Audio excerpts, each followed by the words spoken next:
Madame, mademoiselle, monsieur, bienvenue à Metro News. Voici les principaux titres qui seront développés ce soir. Le président du CEP, Léopold Berlanger, réitère et maintient ce vendredi que les résultats des élections du 20 novembre seront publiés lundi au plus tard et reflèteront exactement la réalité des urnes. Léopold Berlanger a par ailleurs appelé les acteurs à faire preuve de sens de responsabilité. Un tiers des 22% des procès-verbaux mis en quarantaine au centre de tabulation des votes ont été recomptabilisés, annonce le directeur adjoint du CTV, Grégory Hiller. Les 2 tiers restants vont subir un autre examen de conformité. Le PDG de la Digicel, Martin Booth, se rendra à la convocation du commissaire du gouvernement, Maître Danton Léger, à la date indiquée. Le patron de la Digicel déclare que les reproches formulés par le chef du parquet sont non fondés et il compte bien le prouver lors de l'audience.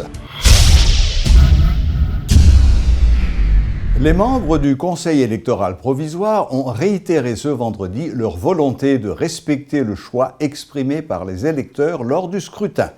Le président de l'institution, Léopold Berlanger, a par ailleurs appelé les acteurs à faire preuve de sens des responsabilités.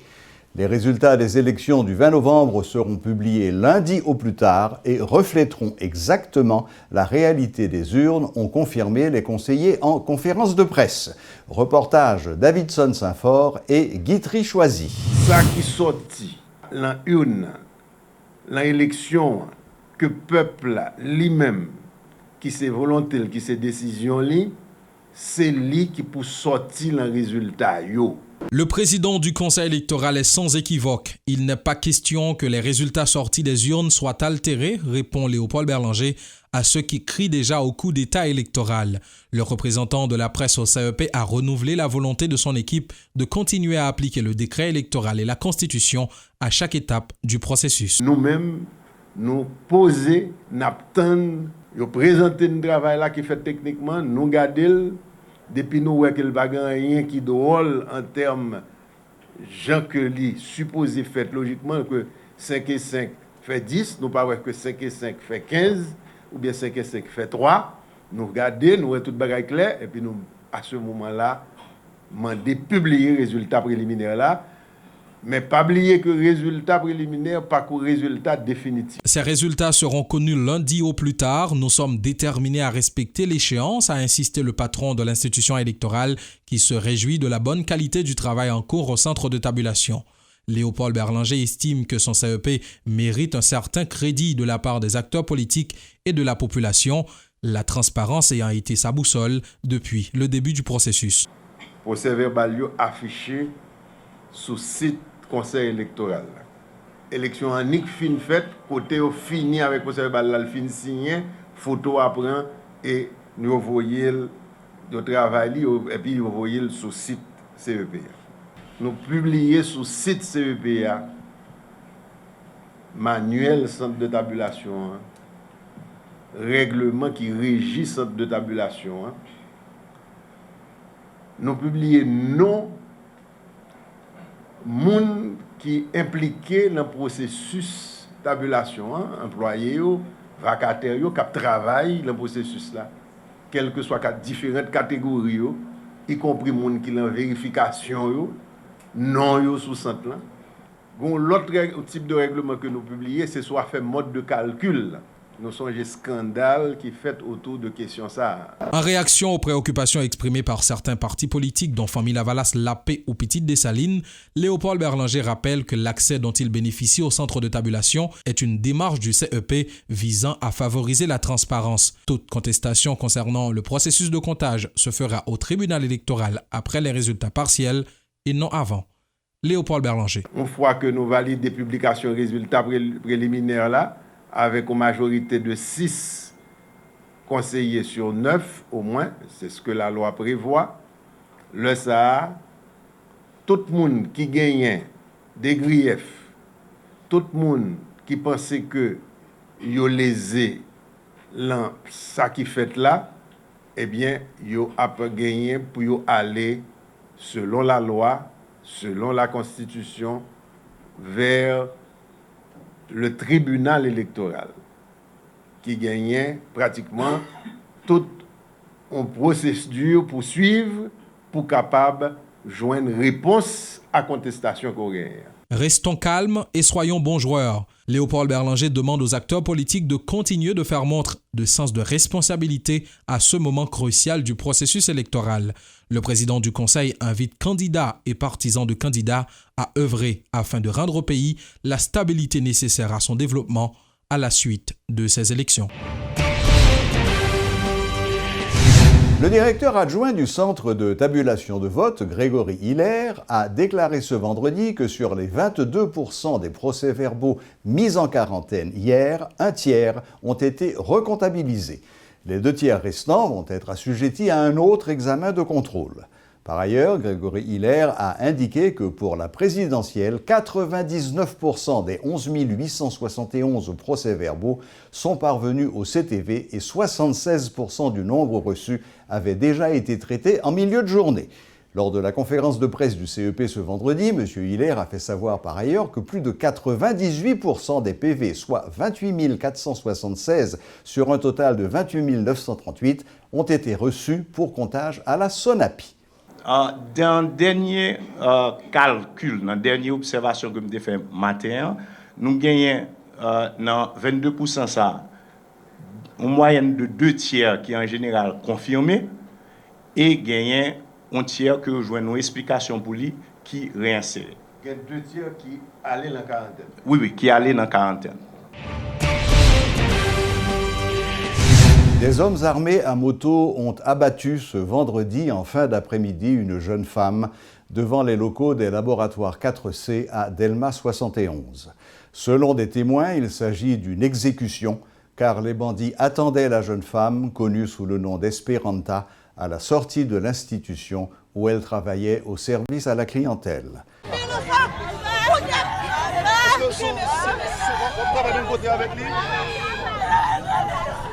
C'est le 4C à travail? Oui, le 4C. Je connais. C'est le mieux dit, mais je connais quand elle tape sorti. Je connais.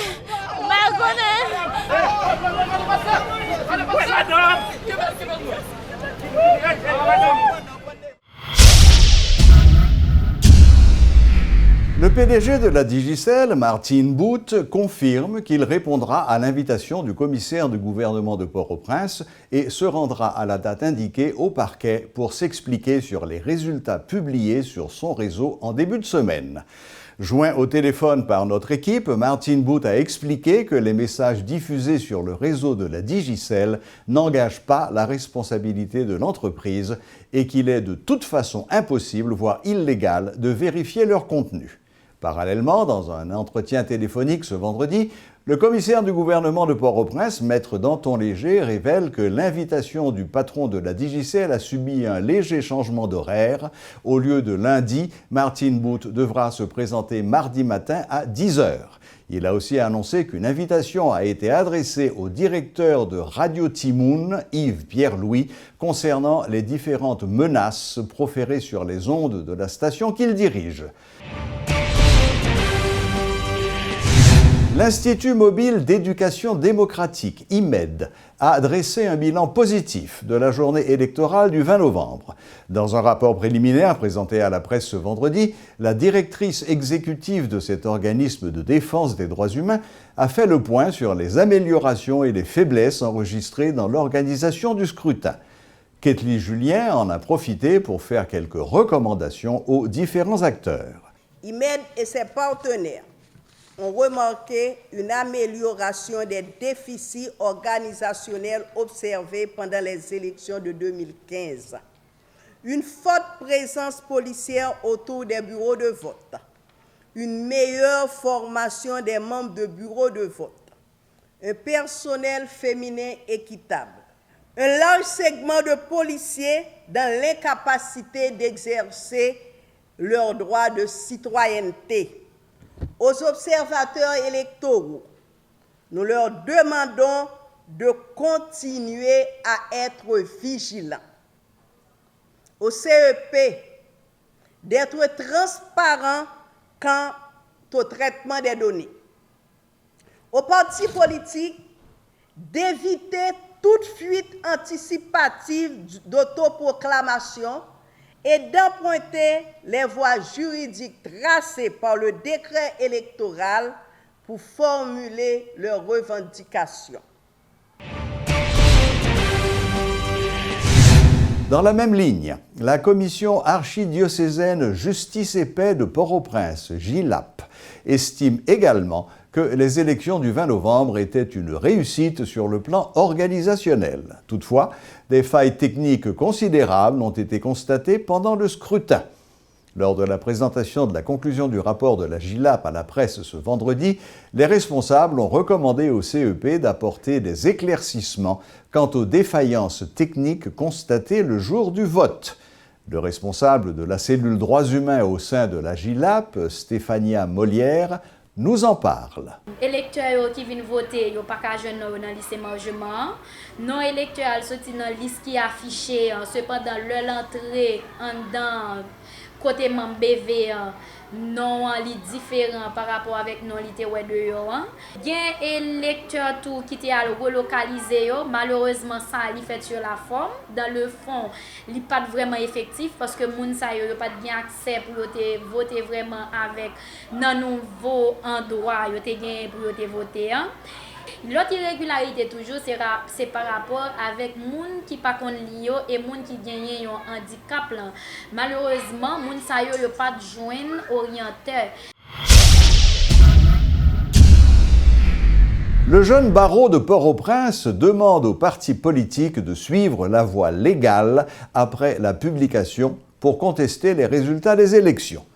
Lors d'une conférence de presse ce vendredi, les responsables de cette structure judiciaire ont demandé aux partis politiques et aux partisans d'attendre dans le calme que le CEP ait publié les résultats de ces élections.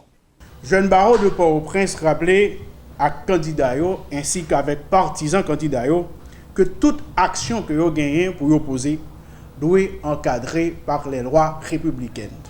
Toute tentative émotive qui gagne pour tendance côté que des nègres qui autoproclamé tête comme si c'est eux même qui t'a gagné l'élection capable de favoriser désordre à travers le pays et ensemble de conséquences négatives nous connaissons qui est toujours accompagné genre de comportement ça.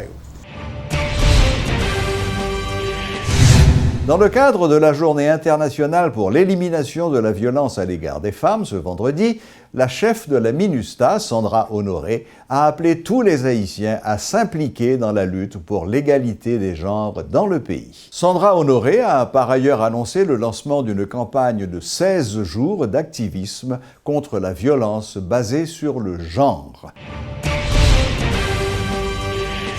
La situation des victimes de l'ouragan Matthew demeure critique 2 mois après son passage, selon la plateforme des organisations de protection des droits humains qui, ce vendredi, a attiré l'attention des autorités sur les droits fondamentaux de ces sinistrés. En conférence de presse, Roosevelt Jean-Félix, responsable de programme au niveau de la plateforme, a présenté le rapport de mission que son équipe a réalisé dans 6 communes, dont 4 dans le sud et 2 dans les NIP, durant la période allant du 2 au 5 novembre. Il a indiqué que les observations de la mission ont porté principalement sur 3 plans, éducatif, agricole et aide humanitaire post-Matthew. Dans son rapport, Roosevelt Jean-Félix déclare qu'une dizaine de recommandations ont été formulées aux autorités, préconisant notamment la subvention des écoles frappées par Matthew et la prise en charge des paysans dont les récoltes ont été perdues lors du passage du cyclone. Alors au niveau du département sud, par exemple, nous joignons gagner presque environ 75% d'infrastructures scolaires qui sont arrivées et endommagées. Et sans compter un bon parti qui lui-même était complètement détruit. Par exemple, dans la commune Port-Salut, gagner 4 établissements scolaires, c'est de l'école nationale qui servit pour abri provisoire. Nous gagnons dans la commune Okaï, nous avons gagné chance de visiter l'école du matin estimé qui gagne un abri provisoire qui logeait et moun après et cyclone. Nous avons constaté tout au niveau éducation, côté secteur ça lui-même nous avons frappé sévèrement. gen professeur yo qui nan difficulté yo même pour yo retourner travail parce que gen pile là d'ailleurs qui rive perdu tout ça yo te gagné. Gagné des établissements scolaires qui complètement détruits, gagné ça qui pas détruit qui endommagé et ça qui pas a fait effort un mois après pour ta reprendre, gen pile difficulté pour reprendre à cause que parents yo pas capable répondre avec ça relé scolarité pendant et année pas capable payer frais scolaires pour année. Dans l'école nationale du Marseille-Estime, côté que gagne environ 550 personnes qui descendent et qui abritent dans l'école ça, yo pas arrivé touché par aide humanitaire là. C'est seulement nous capable dire c'est la Croix-Rouge qui arrive visiter yo, qui ba yo des kits hygiéniques et des matériels pour yo capable arriver faire assainissement dans l'espace côté orité. Voilà, la boucle est bouclée. Merci de votre fidélité. Bon week-end et à la prochaine, même heure, même chaîne.